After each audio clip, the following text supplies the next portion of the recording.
I still remember the morning everything changed. The scent of butter sizzling in a pan. The rhythm of pancakes flipping on an old cast-iron skillet. My dad humming some old tune off key as he poured batter into a mold shaped like a bear. He wore that ridiculous navy apron he loved, grill sergeant printed across the front. It was our Saturday ritual, just the two of us. Simple, warm, whole.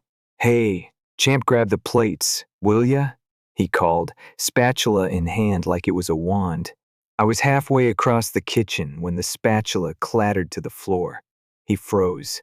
For a moment, it was like the whole room stopped breathing. Then he dropped, clutching his chest. And just like that, my father was gone. The weeks after were a blur. My mom, Linda, vanished into her grief. I watched her sleep on the couch in his shirt, clinging to it like it might bring him back. She cried until her voice cracked, but eventually the tears stopped, and she started to change. Music played again in the apartment. She started humming while doing dishes. I wanted to believe she was healing. Then Richard came. They met at a grief group. He was a former teacher turned financial consultant. Said all the right things. Smiled too much. Had a deep voice and softer eyes, at least when he looked at her. To me, he was a stranger in my kitchen, in my dad's chair, in my life. Within months, they were married. I wore a suit that didn't quite fit to the wedding and stood at the back of the community hall, watching the vows through a pane of glass. No one asked me how I felt. I didn't know if I would have had the words if they had. Then came Chloe. When my mom told me I was going to have a sister, I thought it might fix something. I pictured tea parties and playground games, whispered jokes, and shared secrets. I thought maybe she'd bring us together. But the day Richard smiled and said, "Ethan, you're going to be a big brother," I felt the shift. Not just in them, in me. They didn't see me anymore, not really. Not unless I'd forgotten to take the trash out or left dishes in the sink. My mother stopped checking in about school. Richard, polite as ever, kept his distance. Chloe became the sun, and the rest of us just orbited. By the time she was born, my place in the family had been rewritten, and I wasn't in it. Chloe arrived on a bitter February morning. I stood awkwardly in the corner of the hospital room, watching Richard cradle her like porcelain. My mom, Linda, beamed with pride, her eyes never leaving the baby's face. The room buzzed with nurses and laughter. I waited for someone to notice me, to pull me in, to say, "You're still part of this." No one did. At home, everything revolved around Chloe. Her naps, her feedings, her giggles, her mood. "You're a big kid now, Ethan," Linda would say as she handed me cereal without a word. "You can handle things on your own." And I did. I stopped asking for help with homework. I stopped expecting a ride to school.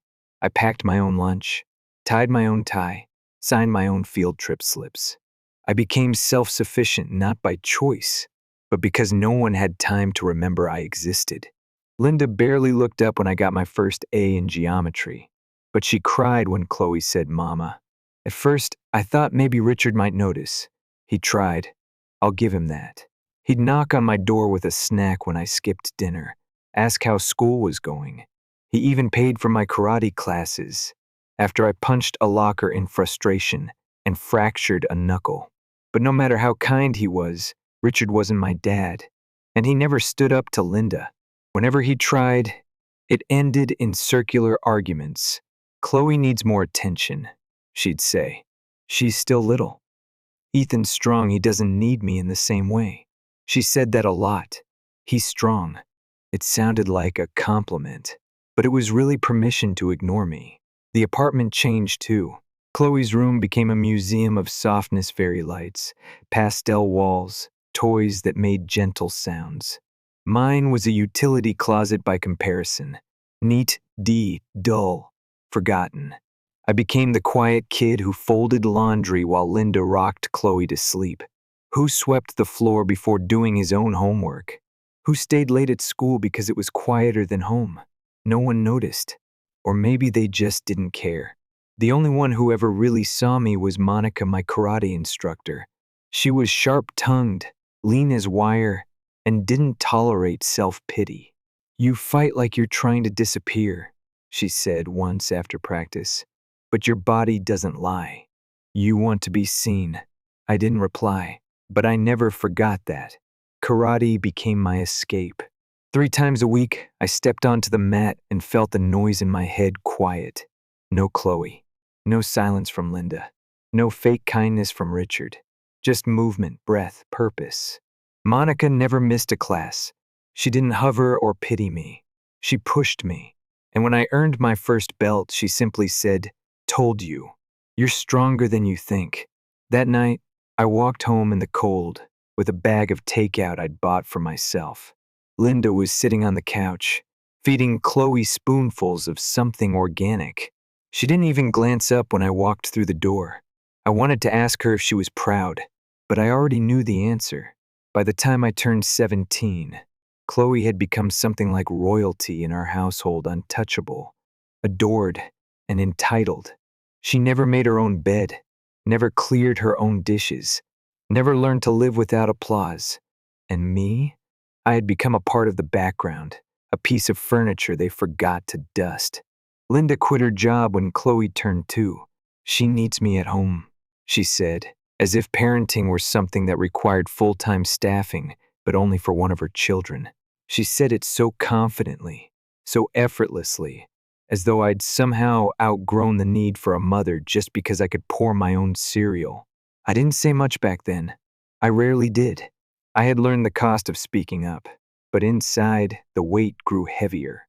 Chloe got birthday parties at the best venues, ballet classes, tutors, personalized backpacks.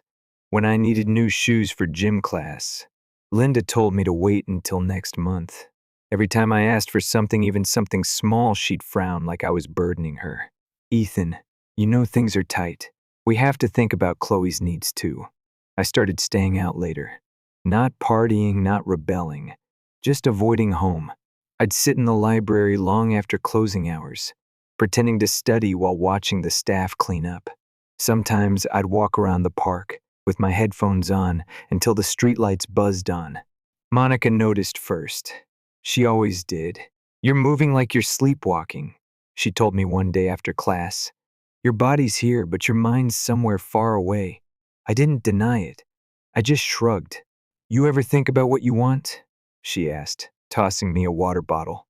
I laughed, not because it was funny, but because it felt like a luxury thinking about what I wanted. "I want out," I said finally. "I want space. A future that doesn't orbit Chloe."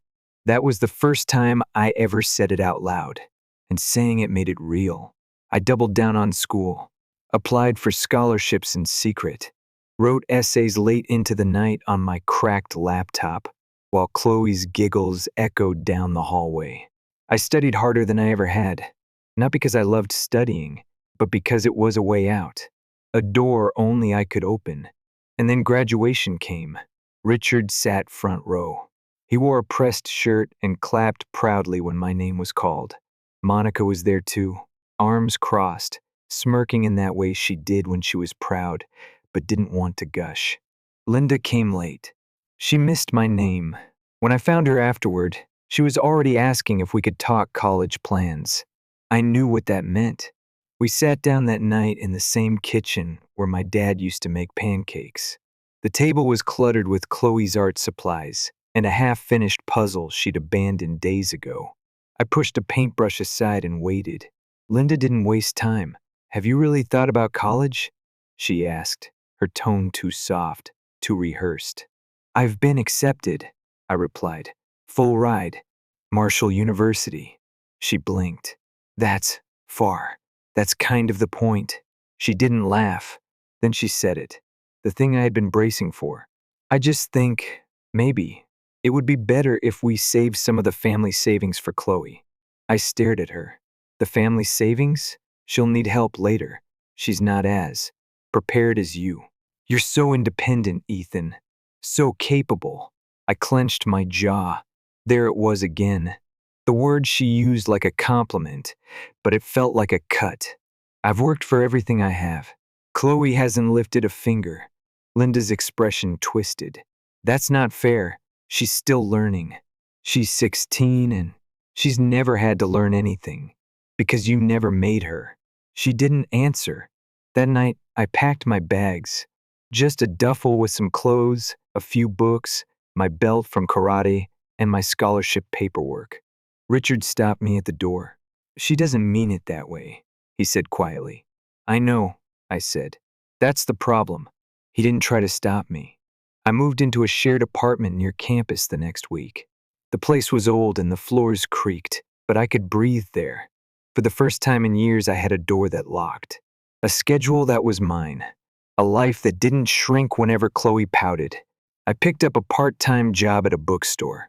Took extra credit classes. Walked to class through snow and rain without a complaint because it was my life, and I owned every second of it. At night, I'd get texts from Richard. Your mom's asking about you. Chloe misses you. You should come home for the holidays. I ignored most of them. Holidays came and went. I spent Christmas watching movies on my laptop, eating takeout with roommates. I celebrated my birthday by buying myself a second-hand jacket from a thrift store. It was too big, but I liked it anyway. And slowly, it got easier. I stopped checking Chloe's Instagram stories. Stopped waiting for a text that said, I'm sorry. They never came. Then, one evening, Monica called. Hey, she said. I heard from Richard. Something happened. My chest tightened. What? It's Richard, she said softly.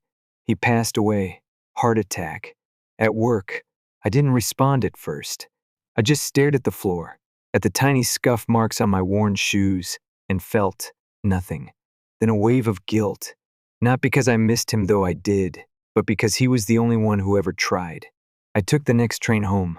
When I got there, the apartment felt colder than I remembered. The plants were dead.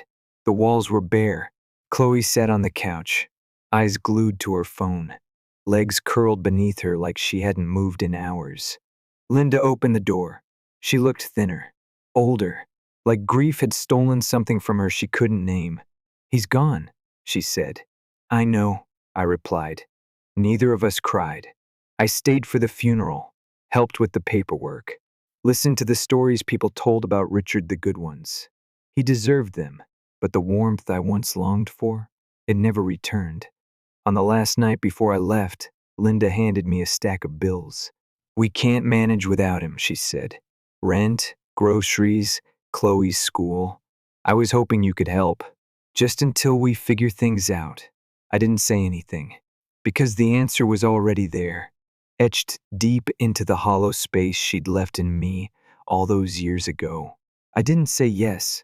When Linda handed me that stack of bills, gas, rent, Chloe's private tutoring, I didn't agree to anything. But I didn't say no either, and somehow, silence was enough. A week later, I found myself setting up a monthly transfer, $1,500, wired from my account straight into theirs.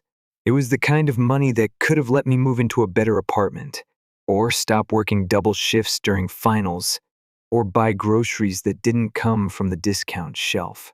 But I sent it anyway. I think, in some part of me, I wanted to believe this meant something. That maybe now I'd matter. That maybe Linda would finally say thank you, or even, I'm sorry. She didn't. Instead, the messages came in once a month, never before, never after. Received. Chloe says thanks. Can you send early this month? We're short on groceries. Chloe's been stressed. Always Chloe. Chloe, who still didn't have a job. Chloe, who spent her days live streaming makeup tutorials and posting aesthetic coffee pics. Chloe, who never once messaged me herself. I kept sending the money. 12 months passed, then 15, then 20. I barely talked to Monica anymore. School and work had consumed my schedule, and when I wasn't working or studying, I slept. I hadn't been home since Richard's funeral. I didn't want to see that apartment, or the way Linda looked at me with polite dependence but no warmth. Then one Sunday, on a rare weekend off, I decided to visit. No warning, no text, just me, standing at the door of the apartment I had once called home, holding a bag of groceries like some peace offering I never signed up for. The door creaked when I pushed it open. The living room was cluttered fast food containers, unopened Amazon boxes, dirty mugs. Chloe was on the couch, wearing headphones, watching something on her phone with a slack expression. She didn't look up, didn't say hi. "Where's Mom?" I asked. She shrugged without removing her headphones. "In her room." I walked down the hallway. The carpet was worn thin in places. A piece of molding peeled from the wall near the door. I knocked once before entering. Linda sat on her bed, a pen in her hand, and a stack of papers spread across her lap. She flinched when she saw me. "Oh, Ethan, I wasn't expecting you," she said, quickly trying to gather the papers. But I'd already seen it. The header on the top page read, "Last Will and Testament." I stepped forward and gently, but firmly, took the page from her. She didn't resist. "I was going to tell you," she said. "Tell me what?" I scanned the document. It was all there, black and white. The apartment, the savings, the life insurance from Richard, every last thing left to Chloe. There wasn't a single mention of me. I looked up slowly. "Is this a joke?" Linda's face was unreadable.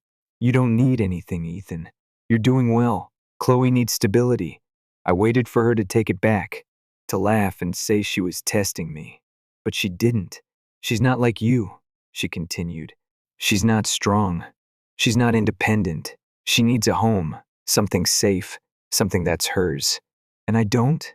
I asked, my voice low. She hesitated. For the first time in years, I saw something crack in her, something real, something tired.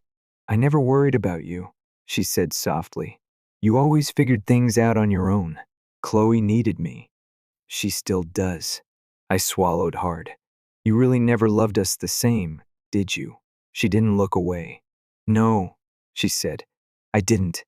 And there it was, the truth I'd known for years but never heard spoken. It didn't come like a punch or a scream. It came quietly, like the closing of a door. I nodded. "Thank you," I said, "for finally saying it." I left the room. Chloe was still on the couch, scrolling through her phone, unaware of the tectonic shift that had just occurred a few feet away. In my car, I sat for a long time. I didn't cry. I didn't scream. I just sat there, letting the silence wrap around me. Then I pulled out my phone, opened my banking app, navigated to the recurring transfers tab. I clicked cancel. A month passed. Then two. The messages started immediately. "Ethan, did you forget to send the money? System glitch? Can you resend it? Please respond, this is important." Then they changed tone. "I can't believe you're being this selfish. You think you're better than us? Chloe is suffering because of you." I blocked their numbers. Facebook, Instagram, email. Then a new number called. I let it go to voicemail. Then another. Finally, I picked up. It was Chloe. "5 minutes," she said coldly. "You owe me that." I didn't reply. "I can't believe you're abandoning us. After everything Mom did for you." I laughed, sharp and bitter. "She did nothing for me." I raised myself. "You're just bitter. You've always been jealous of me," she spat. That was when I knew there was no fixing this. "I'm not bitter, Chloe," I said. "I'm free." I hung up. 3 weeks later, an email from Linda came through a burner address. Subject, "I will miss you." No apology. No regret.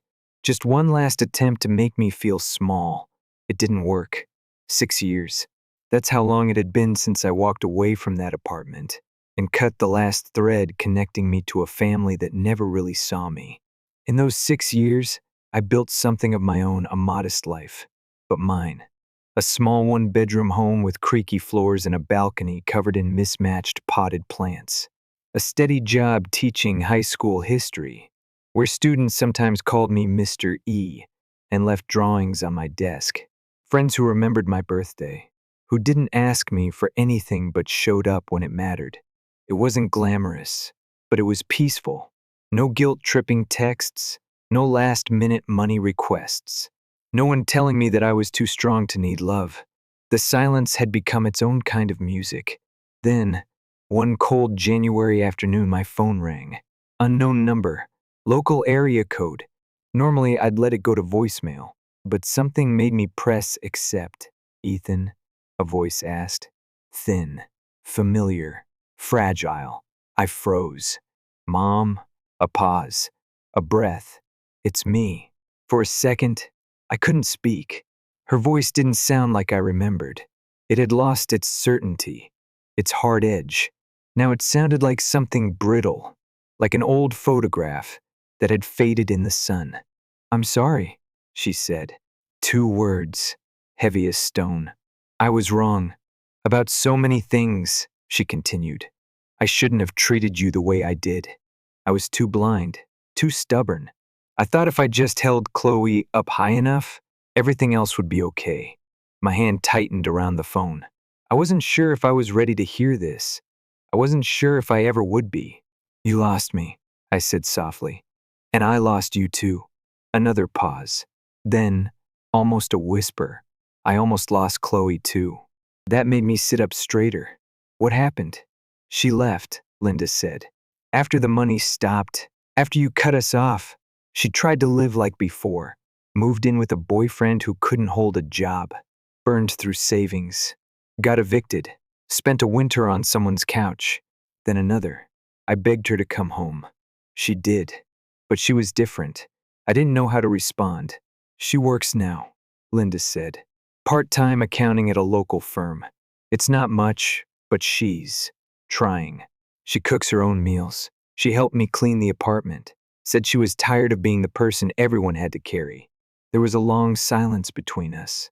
A heavy, unfinished history stretching across the line. I miss you, she said, voice cracking. I know I don't deserve anything from you, but if you could come by, just once, just to talk, I'd be grateful. I didn't promise anything. I didn't say yes. I just told her I'd think about it. That weekend, I drove to the apartment I once vowed never to return to. It looked different.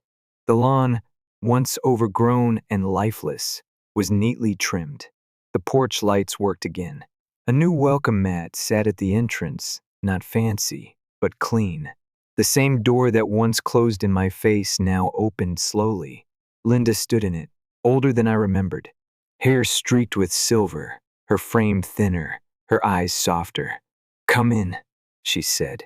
The apartment smelled faintly of lemon cleaner and something baking.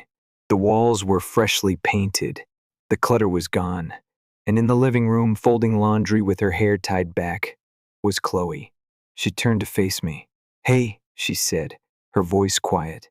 No entitlement, no smugness, just a greeting, tentative and real. Hey, I replied, taking a cautious step inside. We sat down, not as strangers, but not quite as siblings either. There was too much between us for easy laughter, but also maybe enough left for something new. Linda sat on the arm of the chair across from me. She looked nervous. Chloe has a job now, she said, as if needing me to believe it. I do, Chloe said. Nothing exciting, just data entry for a small firm. But I'm learning. I nodded. That's good. I was angry when you cut us off, she admitted. I thought you were abandoning us. But later, I understood. You weren't being cruel. You were tired of being used. For the first time, she looked me in the eyes. You were right to leave, she said. It hurt, but it forced me to grow up. I turned to Linda. She was quiet, hands clasped in her lap. I was wrong, she whispered. I thought protecting Chloe meant putting everything into her. I didn't realize I was taking everything from you to do it. And by the time I did, it felt too late to undo the damage. I didn't rush to forgive them. I didn't break down crying. I just sat there, watching these 2 women I once called my family, unsure if I still could. And yet, something in me softened. I thought about Richard, about how he used to bring me sandwiches when Linda forgot, about Monica's voice echoing in my head. You want to be seen. Maybe they were finally seeing me. I stood slowly, crossed the room. Then I did something I hadn't done in over a decade. I hugged my mother. She trembled in my arms. Not sobbing, just holding on, like someone trying to keep from falling apart. I forgave you a long time ago, I whispered. We didn't talk about the will. We didn't talk about the money. We didn't talk about all the birthdays and graduations and heartbreaks that came and went without a card or a call. We just sat there, sharing tea and silence and something that might have been hope. It wouldn't be easy. It wouldn't undo everything, but it was a start. Story 2. Let me tell you something. I learned the hard way betrayal doesn't always come from enemies. Sometimes it comes from the people who swear they'd always have your back. My name's Alex. I'm 29, and up until last year, I thought I had a solid grip on life. I worked in cybersecurity, had a decent apartment downtown, and thought I had a pretty good relationship with my older brother, Ryan. He was 34, charismatic, the kind of guy who walked into a room and instantly became everyone's favorite. My parents always compared us, even if they didn't say it out loud. Ryan was the success story, the golden child. So when he and his wife, Morgan, asked for help buying their dream home, I didn't even blink. They needed $50,000 for a down payment. No contract, no strings, just a handshake and, we'll pay you back in monthly chunks, promise. I was naive. I know that now. A few months later, life sucker punched me. My company got hit with layoffs, and I was one of the unlucky ones. Suddenly, I had no income, rent was piling up, and savings were dwindling. I swallowed my pride and asked Ryan if I could crash at his place for a while, just until I got back on my feet. He didn't hesitate. Of course, man. Stay as long as you need, he said, all smiles. Morgan chimed in with a saccharine. Just a small rent contribution, $1,800 a month. That cool? I agreed. I wasn't looking for handouts. I just needed breathing room. To return the favor, I did what I do best. I upgraded their entire smart home. I'm talking security cams, remote locks, lighting systems, everything. All managed through one central system I had full admin access to. Ryan was grateful at the time, but the hospitality didn't last. Family dinners stopped, including me. Morgan started making snide little comments like, some people don't understand boundaries, or it's not healthy to be so dependent. Meanwhile, I noticed something odd. Ryan hadn't paid back a single cent of that loan. Instead, I saw designer furniture arriving weekly, new tech gadgets, and their vacation photos plastered all over Instagram. Still, I held my tongue. I told myself maybe they were just stressed. Maybe I was being paranoid. Until one morning, I heard them laughing downstairs. I was in the kitchen, making coffee, when I caught part of their conversation. He actually thinks we're paying him back, Morgan said, laughing. Ryan snorted. That cash got us this place. What's he gonna do? Cry to mom and dad? Morgan replied, he's just a parasite, a leech. I froze. My coffee cup shook in my hand. Slowly, I pulled out my phone and hit record. When I stepped into the living room, they looked startled. So, that's how you really feel? I asked, trying to keep my voice calm. Ryan didn't flinch. He just leaned back, arms crossed. Come on, Alex. You really thought a verbal agreement counted? That's on you. Morgan rolled her eyes. You should be grateful we let you stay. Honestly, you've always been kind of pathetic. Then Ryan stood up, grabbed my suitcase from the hallway, and hurled it down the stairs. Get out. I didn't yell, didn't curse. I just picked up my laptop, slung my backpack over my shoulder, and walked out. What they didn't realize was that they'd made a critical error, because I still had full access to every inch of that smart home. And more importantly, I had a recording that would make any bank's fraud department sweat bullets. See, what Ryan really didn't know, he was about to destroy himself. All I had to do was lean back and let gravity do the rest. I crashed at my best friend Jonah's place that night. He didn't ask questions, just handed me a spare key and said, stay as long as you want. That's real loyalty. I sat in his spare room, laptop open, adrenaline still pulsing through me. It was time to dig. I pulled up all the financial records I had on Ryan.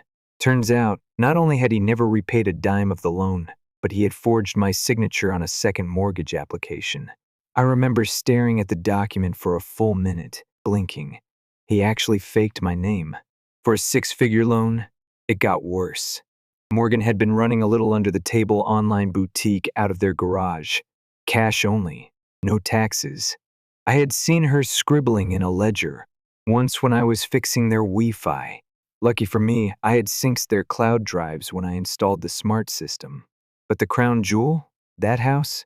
Every camera, every light switch, every lock. I still had root control. They thought I was gone. They thought I was powerless. They had no idea.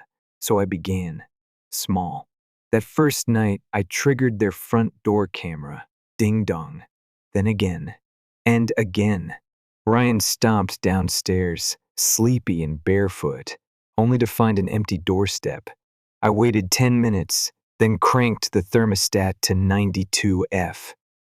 The next morning, Jonah found me on the couch, sipping coffee and grinning. "You're enjoying this," he said, "immensely." Over the next few days, their house turned into a glitchy nightmare. The Wi-Fi cut out during Morgan's live streams. Their fridge started flashing system error. The garage door refused to open. Their Alexa?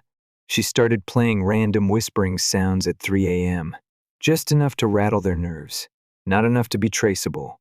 Meanwhile, the first started the real work. Screenshots of Morgan's business books sent to the IRS tip line. A copy of that forged loan application discreetly forwarded to the bank. I didn't need to accuse them. I just gave the right people a gentle nudge. Then one afternoon, I got a text from Ryan. "Something's wrong with the system. Did you do something?" I ignored it. Then a voicemail. Then another text, this time from Morgan. "Alex, please. The security won't reset. Can you just check it, please?" Suddenly, I wasn't a leech anymore. I was their last hope. I almost felt bad. Almost. That night, I turned it up a notch. The smart lights flickered like a haunted house. The locks clicked open and shut at random. The washing machine beeped every hour. Their bedroom TV switched inputs on its own. I imagined Morgan curled up under the covers, whispering, "What if this place is haunted?" "Nah, Morgan. It's just karma." And I wasn't done yet. The thing is, people like Ryan and Morgan, they dig their own graves. I just made sure they had the right shovel. At some point, messing with their smart home went from cathartic to strategic. I wasn't just trying to annoy them, I was setting the stage for something bigger. And judging by the texts and voicemails piling up on my phone, it was working. They were spiraling. I could hear it in Morgan's voice messages. She'd started pleading, "Alex, I'm sorry. I don't know what happened. Things got out of hand. Just please, fix the house." Ryan wasn't nearly as humble. His messages were angry and impatient, blaming me without actually saying my name. "You think this is funny? Grow up. You're acting like a child." But here's the thing, children lash out. I was calculating. I spent my days fine-tuning their unraveling, and my nights gathering everything I needed to make sure the consequences would be permanent. Let's start with Morgan. Her online boutique was more than a little side hustle. It was her identity. She flaunted it every chance she got, bragged about how self-made she was, how she didn't need help from anyone. But the business only worked if she had access to her customers, orders, and money. So I took that away. First, I jammed up the site. Not through hacking, just subtle DNS rerouting and black hole loops that made her think the site was down. Tech support kept telling her, "Everything looks fine on our end." I could picture her pacing the kitchen, tearing her hair out. Then, I reported every single post on her social media storefront. Spam, misleading products, fraud, whatever fit. Her pages got shadow banned. Her ads got pulled. Her account got flagged. She tried setting up a new account. That lasted about 3 hours before I shut that one down too. Orders went undelivered. Payments bounced. Refund requests poured in. Her inbox filled with angry emails and chargeback threats. The boutique collapsed. I didn't say a word. Ryan, though, he was a different kind of beast. He didn't care about boutique money or Instagram followers. He cared about power, respect, status. His job was everything to him. So naturally, I made it my next target. It wasn't hard to find out when his big meeting was. He had talked about it constantly. When I was still living there, some major contract pitch with a firm that could elevate his company to the next level. The night before that meeting, I set a few things in motion. Ryan's work laptop wouldn't connect to his VPN. His email client failed to launch. I'd mirrored his browsing history to pop up in full screen tabs, gambling sites, sketchy crypto forums, even a few shady side messages that definitely weren't meant for Morgan. It wasn't fake, just organized, timed, broadcast right when he logged in for the most important pitch of his career. Morgan walked into the room right as the chaos hit its peak. She didn't say anything at first, just stared at the screen. "Ryan," she said slowly. "What is that?" He slammed the laptop shut so fast, it nearly cracked. I didn't need to be there to know what came next. A few hours later, I heard from Jonah. He texted me a screenshot. Ryan's company had flagged his device for a security breach. He was being put on temporary leave pending investigation. I sat back, took a sip of my drink, and thought, that's one domino down. Meanwhile, things at their house were getting loud, yelling, doors slamming, Ryan blaming Morgan, Morgan blaming Ryan. The camera mics I still had access to picked it all up. They didn't know the walls were whispering back to me. Morgan screamed about her boutique going under. Ryan shouted about his ruined career. They fought over money, over trust, over whose fault it all was. I just listened, and while they were tearing each other apart, I kept planting seeds in all the right places. An anonymous tip to the IRS about Morgan's cash, only business. A quiet email to their mortgage lender about discrepancies in their loan paperwork. A friendly nudge to the bank's fraud department with some interesting attachments. Each move was subtle, professional, documented, and effective. Then one morning it happened. A thick envelope landed in Ryan's mailbox. It was from the bank. I already knew what it said, I'd made sure of that. But watching it unfold in real time was satisfying. He opened it outside, froze. His face went pale, then red. Morgan came out seconds later, still in a robe, asking what was wrong. Ryan shoved the envelope at her. "We're losing the house," he snapped. She laughed like it was a joke. "Then read the letter." Her face changed fast. "We've been making payments," she insisted. Had they? Not really. Designer furniture, spa days, new car upgrades. Those payments added up, but not to the mortgage. And that forgery? Yeah. The bank had zero interest in playing nice. Once they found out Ryan had faked a co-signer, they'd already started the foreclosure process. Morgan stood on the lawn, barefoot, shouting at Ryan. She looked like a stranger, disheveled, desperate. Her carefully curated world was crumbling. And it wasn't over yet. I'd been keeping an eye on the auction listings. I had a plan for that house. The very same house they stole from me with lies and fake promises. It was going back on the market, and I had every intention of making sure it ended up in the right hands. Mine. The auction was set for early spring. Funny how the same breeze that once carried my laughter through that house now carried news of its sale like a warning shot. Ryan and Morgan tried everything to stop it: meetings with lawyers, pleading phone calls to relatives, even a GoFundMe that died in silence. Nobody came to save them. They weren't victims. People could smell the rot behind their smiles. And me? I stayed quiet. I waited, watched. The house hit the auction block, and I was ready. I had pre-approval lined up, cash reserved, and a real estate contact who knew exactly what to do. The moment it was listed, I made my move. And just like that, the house was mine. It was poetic. Full circle. Standing inside that house again, this time legally, officially felt strange. It didn't feel like revenge. Not really. It felt like reclaiming something that was always mine. something they tried to twist and steal and call their own. They had 30 days to move out, 30 days to collect the pieces of their broken dream. I didn't reach out, didn't warn them, didn't taunt. I just let the paperwork do the talking. On the final day, I waited. They pulled up in a beat-up SUV that looked like it hadn't been washed in weeks. Morgan got out first, hair in a bun, no makeup, wearing worn-out leggings and a hoodie that looked 2 sizes too big. Ryan followed, eyes sunken, shoulders hunched, a man who'd been through too many sleepless nights. They didn't see me right away. Morgan walked in first, flipped on the lights, and froze when she saw me in the kitchen leaning against the counter. Coffee in hand, completely at ease. She blinked. "You? What are you doing here?"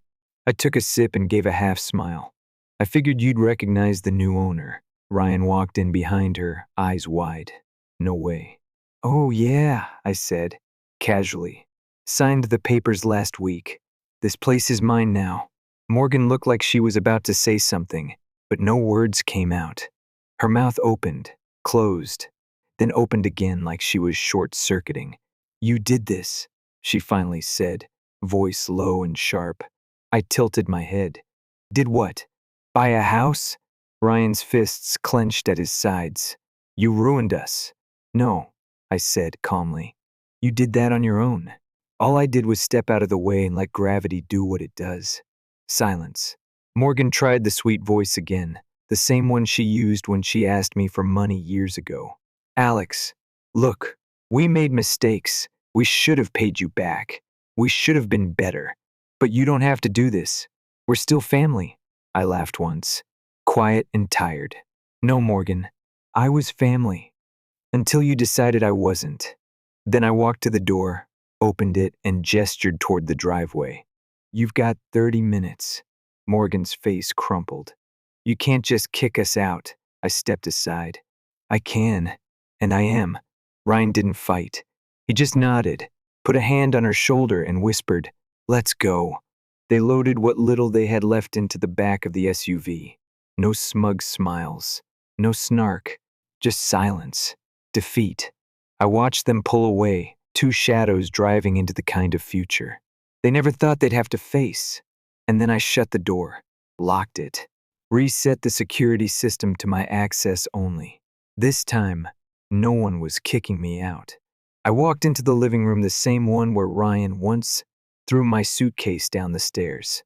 I stood there a long while, just breathing. It was quiet now, peaceful. I'd spent months carrying their betrayal around like a stone in my chest. But now, I felt lighter. I wasn't bitter. I wasn't angry. I was done. And if there's anything this whole mess taught me, it's that betrayal doesn't define you.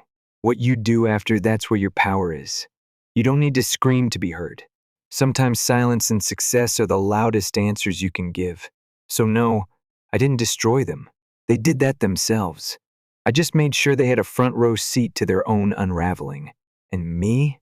I moved on, built my life back, better and stronger, with people who respect me, friends who show up, a foundation no one can shake. That house, it's not a trophy, it's a reminder that I don't have to take hits to prove loyalty. That walking away from people who drain you isn't weakness, it's wisdom. That in the end, justice doesn't always come wrapped in drama. Sometimes it shows up quietly, with a deed, a key, and a deadbolt that only turns for you. Story 3. My name's Nora, and if you told me a week ago I'd be sitting here, coffee gone cold, retelling the implosion of my life to strangers online, I'd have laughed you out of the room. But here we are. It started like any other Wednesday, quiet, routine, utterly deceptive. I woke early, like usual.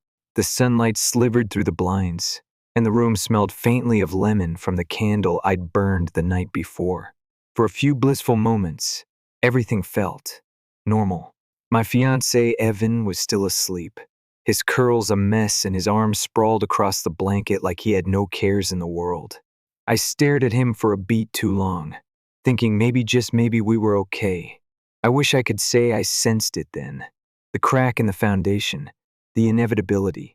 But no, that came a little later, with one careless swipe on my phone and a cryptic Instagram post that detonated everything. Sometimes love isn't enough. Sometimes people are mistakes. Evan had posted that overnight. No explanation, no context, just those 9 words that punched the air from my lungs. I stared at the screen, heart hammering. Maybe it wasn't about me. Maybe he was quoting a song. People do that, right? Except Evan didn't. He wasn't exactly the cryptic, soul-searching Instagram type. When he finally wandered out of the bedroom, yawning and rubbing his eyes like someone without a care in the world, I held my phone up. "What's this?" His eyes darted to the screen, and then came the sigh. That long, slow, soul-sucking exhale that told me everything before he even opened his mouth. "It's nothing," he mumbled, brushing past me to pour coffee. "Nothing?" I repeated, my voice louder than I'd meant. "You called me a mistake online. That's not nothing." He didn't even look back. "I didn't say it was about you." "Oh, really?" I asked, folding my arms. "Then enlighten me. Who are you talking about?" He stirred his coffee like it was the most important thing in the world. "Can we not do this right now?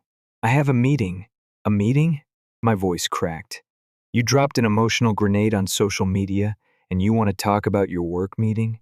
Evan set the mug down hard enough to splash coffee over the rim. His eyes finally met mine. Cold, distant. Not the man I knew. "I've been thinking," he said, "about us, about the wedding. It's been a lot." I felt my stomach sink. "What are you saying?" He hesitated, then looked away. "I don't think I can go through with it." And just like that, the future I thought I was building shattered. 9 months of planning, phone calls with vendors, dress fittings, seating charts, RSVP stress all for nothing. "You're canceling the wedding?" I asked, barely above a whisper. He nodded, avoiding my gaze like a coward. I wanted to scream, cry, beg him to explain. But all I could manage was, why post something like that instead of just talking to me? Because I knew how you'd react, and there it was. My anger, my confusion, my heartbreak all dismissed as overreaction. It was like I'd been erased. By noon, the internet had caught up. Notifications exploded on my phone, DMs, tags, comments, speculating about our relationship like it was some reality TV drama. Evan stayed quiet, just vanished. No clarification, no defense, nothing. Lila, my best friend since college, called me the second she saw it. "Are you okay?" she asked, her voice sharp with concern and fury. "I don't know," I admitted, my voice cracking. "That coward, that absolute snake," she growled. "He posts that and then ghosts? Oh, hell no." But the truth? I didn't have the energy to fight. Not then. I just want to disappear. "You don't get to disappear," she snapped. "You get to rise. That's what you do." Easier said than done. Evan, meanwhile, acted like nothing had happened. By the end of the week, he was posting about his new beginnings and fresh starts, like our relationship had been a minor detour on his journey to self-discovery. I texted him, trying to get clarity, trying to get something. He replied with a single line. "Nora, we both knew this wasn't working. Please don't make this harder." Harder? He'd publicly dumped me, left me to deal with the gossip, the judgment, the heartbreak, yet I was the one making it harder. I lost it. And Lila? She was livid on my behalf. She showed up at my apartment with 2 bottles of wine, a pint of salted caramel gelato, and a righteous fury that could have powered a small city. "He doesn't get to do this to you," she said, pacing around my kitchen like a caged animal. "You were planning a wedding. He was planning an exit." I stared at the half-packed boxes of wedding favors on my kitchen counter, the untouched invitation cards still stacked in neat rows. I feel so stupid. "You're not stupid. You are in love. He's the one who's spineless." But I couldn't shake the feeling that she was wrong, that maybe I'd missed something, that maybe I was the problem. That night, I made the mistake of scrolling through the comments on Evan's post. One in particular stopped me cold. So brave of you to walk away before it got worse. As if I'd been the impending disaster. As if I was the problem he narrowly escaped. Something in me snapped. My fingers flew across the screen as I typed a response not for Evan, but for me. Just to clarify, Evan didn't walk away. He posted a breakup on Instagram and then left me to deal with the fallout. If you think that's brave, you might want to rethink your standards. It wasn't polished. It wasn't kind. But it was the truth, and I hit post before I could second guess myself. The response was instant and overwhelming. Supportive comments rolled in. Women I didn't even know DM'd me, saying they'd gone through something similar. Friends I hadn't talked to in years sent heart emojis and you go, girl messages. Even Evan's older sister, Caroline, who I'd always thought disliked me, messaged me privately. I'm so sorry for what you're going through. For what it's worth, I never thought Evan was ready for someone like you. Please don't let him make you feel small. I didn't cry then. I was too numb. But her words settled somewhere deep inside me. The internet had turned our relationship into a story, a cautionary tale, a sideshow. But maybe I could take control of the narrative. Maybe I could use this mess to make something meaningful. Lila, always one step ahead, had an idea. You need to write, she said. Turn this dumpster fire into a blog. Make it count. A blog? I blinked. About what? About your story. Call it Vows and Fallout or something catchy. Show people what strength looks like when everything falls apart. The idea felt ridiculous, but also right. Because if Evan wanted to write me off as a mistake, I'd write myself into something better. And that was how my real healing began. Not with closure, but with a keyboard. Starting a blog felt weird at first. Like I was yelling into a void, hoping someone might hear me and not just scroll past. I called it The Almost Bride. Lila hated the name, said it was too soft. But I liked it. It sounded honest, raw, because that's exactly what I was. The first post was simple. Just me telling the story from my side. No dramatics, no revenge fantasy. Just the facts. I was engaged. We planned a wedding. He bailed. Publicly. Without warning. And now I was picking up the pieces.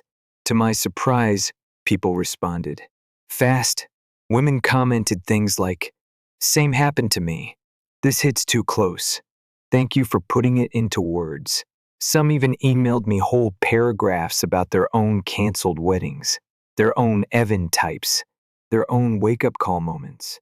For the first time since everything exploded, I didn't feel so alone. I wasn't just another woman humiliated online. I was part of a club I didn't know existed, a sisterhood of the blindsided. Meanwhile, Evan was out there pretending to be the Dalai Lama of heartbreak, posting captions like, "Growth is painful, but necessary," with pictures of sunsets and coffee mugs. I mean, really? His whole vibe screamed, "I'm healing," but all I saw was a guy dodging accountability while fishing for sympathy. Then came the message. Late one night, I got a DM from him. Just one sentence. "So you're turning this into a pity tour now?" I stared at it for a long time. Not because I didn't know what to say, but because I had too much to say. But in the end, I kept it short. I'm telling my story. Don't like it, don't read it. He left me on scene. Good, he could sit with it. After that, I stopped checking his socials altogether. Cold turkey.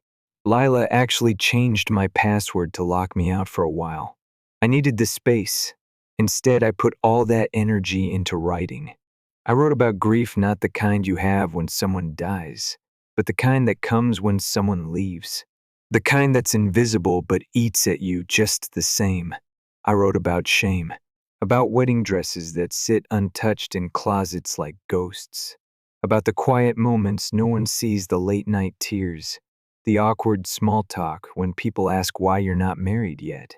Every post was a layer I peeled off, a weight I dropped, and people showed up for it. Every single time. I remember one night, I posted a piece called "What to Do with a Canceled Wedding Playlist." It was meant to be funny, because yes, I had a whole Spotify playlist for the reception. And yes, Every time I heard "can't help falling in love," I wanted to hurl my phone into traffic.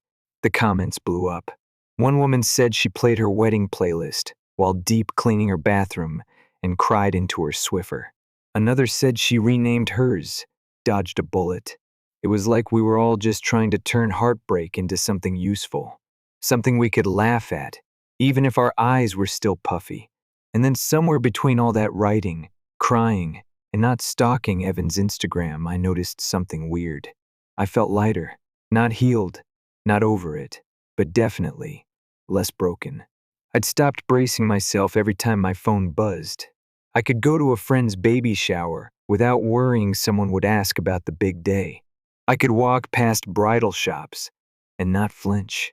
Okay, maybe just a small flinch, but still, progress. Around that time, I started seeing more of Theo. Theo worked in the same building as me. We used to exchange polite nods in the elevator. Maybe if we ran into each other at the coffee machine. He had this quiet, calm energy, always reading something, usually something old and poetic, like Mary Oliver or Baldwin. He was the kind of guy who actually listened when you talked, not just waited for his turn to speak. The first real conversation we had was about printers, of all things. One day, mine jammed for the third time in a row, and I let out this frustrated groan that echoed down the hallway. Theo popped his head in and offered help like some kind of tech whisperer. 20 minutes later, the printer was working, and I was laughing for the first time all day. "You saved my sanity," I said. He shrugged, happy to rescue both people and printers. After that, we talked more. At first, it was just little things. Weekend plans, office gripes, favorite takeout spots. Then one day he mentioned he'd been reading my blog. I froze. "You have?" I asked. "Yeah," he said. "Didn't want to bring it up unless you did. But it's good, honest, brave, actually." I didn't know what to say. I think I just nodded and awkwardly thanked him. But inside, something warm and unfamiliar stirred. Validation is nice, but being seen, really seen, that's something else entirely. Over the next few weeks, our conversations deepened. Theo never asked about Evan directly, but he asked about me, how I was sleeping, if I'd eaten lunch, if I needed a break. It wasn't romantic, not yet, but it felt steady, safe. One Friday, the first stayed late at the office to finish a blog draft. He showed up with takeout and said, "Thought you could use something that didn't come out of a vending machine." We sat on the floor of the break room, eating noodles out of cartons, talking about everything and nothing. It was the most peaceful I'd felt in months. Later that night, as I lay in bed, I realized I hadn't thought about Evan once during dinner. That was a first. But of course, healing isn't a straight line. The very next day, I ran into Evan at a coffee shop with a girl, a very young, very Instagrammable girl. She was laughing at something he said. He looked smug and tan, like heartbreak had somehow exfoliated him. He didn't see me, or maybe he did and just didn't care. Either way, I walked out. Did it sting? Yes. But did it unravel me? No. Later that night, I wrote a blog post called "When You See Your Ex and Don't Explode a Win." I ended it with, "Healing doesn't mean you feel nothing. It just means you feel it and keep walking anyway." The comments poured in again. So many people related. So many little digital nods of solidarity. And that's when it hit me this wasn't just about Evan anymore, or the wedding, or the Instagram post that started it all. This was about reclaiming myself, bit by bit. I stopped writing for revenge or even closure. I started writing to connect, to remind other people and myself that being left doesn't mean being unlovable. That sometimes the worst thing someone does to you can lead to the best thing you do for yourself. A few weeks later, Theo and I were walking through a street fair, one of those random community events with booths and music and overpriced lemonade, when he stopped at a vendor selling tiny silver rings. "This one reminds me of you," he said, holding one up. It was simple, delicate, a small knotted twist in the middle. "Why?" He smiled. Because you took a mess and made something beautiful out of it. I didn't know what to say.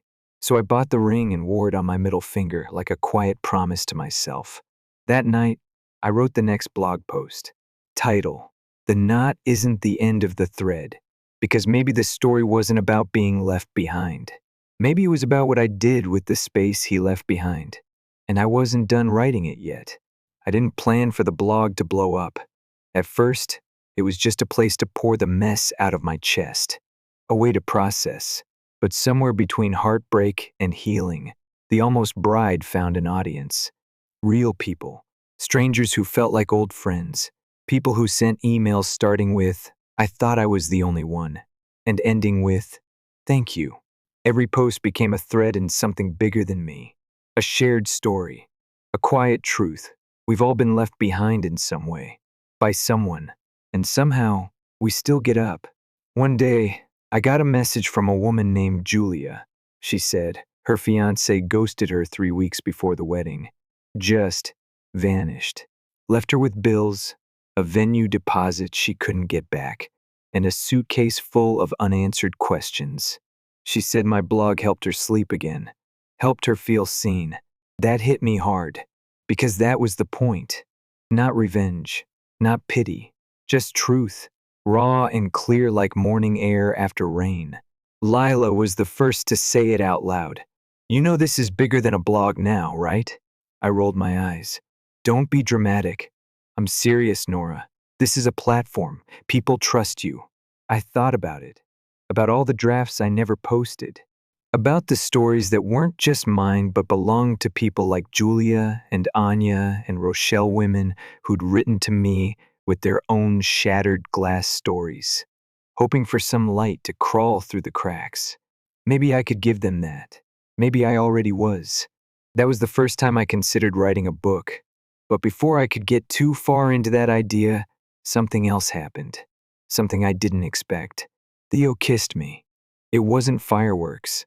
It wasn't a movie scene with violins and slow motion.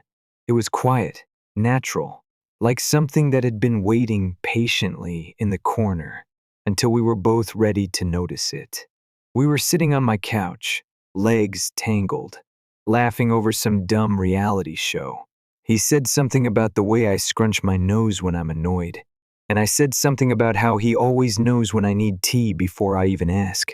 And then, silence, not the awkward kind, the knowing kind, the kind that holds a question and an answer at the same time. He leaned in. I didn't pull away, and just like that, everything shifted. The kiss wasn't about replacing what I lost. It was about recognizing what I'd found. Afterward, we didn't rush anything. No declarations, no labels. Just more slow walks, more takeout dinners, more listening. He never tried to fix me, never asked me to forget. He just stayed. And sometimes, that's more powerful than anything else. But healing isn't about finding someone new. It's about finding yourself again. The first time I tried on my wedding dress after the breakup, it broke me. I stood there, bare feet on cold hardwood, looking at the woman in the mirror. She looked stunned, like someone waiting for a train that wasn't coming. But now, months later, I tried it on one last time, not because I wanted to wear it again, but because I needed to say goodbye. The fabric still felt soft under my fingertips. The lace still looked beautiful, but this time I didn't feel small in it. I didn't feel abandoned. I felt strong. I packed it up and donated it. Someone else will walk down an aisle in that dress, and that's okay, because I have no intention of walking toward anything that doesn't walk toward me too. Later that week, I finally wrote the post that felt like a period at the end of a long, chaotic sentence. Title: Not broken, just rewritten. I wrote, "People talk about moving on like it's this neat, linear path, but it's not. It's messy. Some days you feel free. Some days you hear a song and fall apart in the cereal aisle. Both are real. Both are valid. But here's the thing no one tells you. Survival isn't loud. Sometimes it's just waking up and brushing your teeth, answering an email, making coffee without thinking about them. That's growth. That's healing. That's winning. Evan didn't just cancel a wedding, he set a fire. But I learned how to build from the ashes. And that's more than survival. That's becoming. I hit publish. And for the first time since it all began, I felt peace. That post reached more people than anything I'd written before. A few days later, I got an email from a literary agent named Camilla. She said she'd been following the blog since the early days, and if I ever wanted to turn it into a memoir, she'd love to talk. At first, I laughed. Me? Writing a book? But Lila was already popping champagne. It's about damn time the world heard your voice in hardcover. Turns out, she was right. Working on the manuscript was surreal, I cried. I cringed. I rewrote chapters 5 times. But I also healed. Again, deeper this time. And Theo, he supported me through all of it. Sometimes that meant long editing nights, where he brought me snacks and rubbed my shoulders. Sometimes it meant pulling me away from the screen when I got too wrapped up in my own storm. He never asked for credit, never made it about him. He just showed up, over and over. One night, while we were cooking dinner he was cooking, I was pretending to help. I asked him something that had been sitting in the back of my mind. Did you always like me? Even back then? He looked over his shoulder, smirking. Since the printer meltdown? Yeah, but you weren't ready. I smiled. And now? He leaned over, brushing a kiss against my cheek. Now you're on fire, and I'm just trying not to get burned. It was cheesy, but I loved it. The book launched on a rainy Thursday in a tiny bookstore downtown. We packed the place. Friends, strangers, readers who'd flown in just to say thank you. One woman, maybe mid-50s, hugged me tight and whispered, I left my husband last month. Your blog gave me the courage. I don't think I'll ever forget that. After the reading, Theo pulled me aside and handed me a small package. Inside was a bracelet with a tiny silver nut. Like the ring, he said. Only this one's for now. It wasn't a proposal. It didn't have to be. It was a promise. That night, I stood outside the bookstore, umbrella in hand, watching people scattered down the street under streetlights and puddles. And I realized something simple and true. Life didn't fall apart. It broke open. All the plans I made with Evan, all the dreams we wrapped in white lace and gold script, they were just one version of a future I didn't need. This version, the one I fought for, the one I wrote from scratch, this one fits me better. Not because it's perfect, but because it's mine. And every time I doubt myself, I remember this. I was the girl left behind, but I didn't stay there. I became the woman who writes the story now, and that is the ending I never saw coming.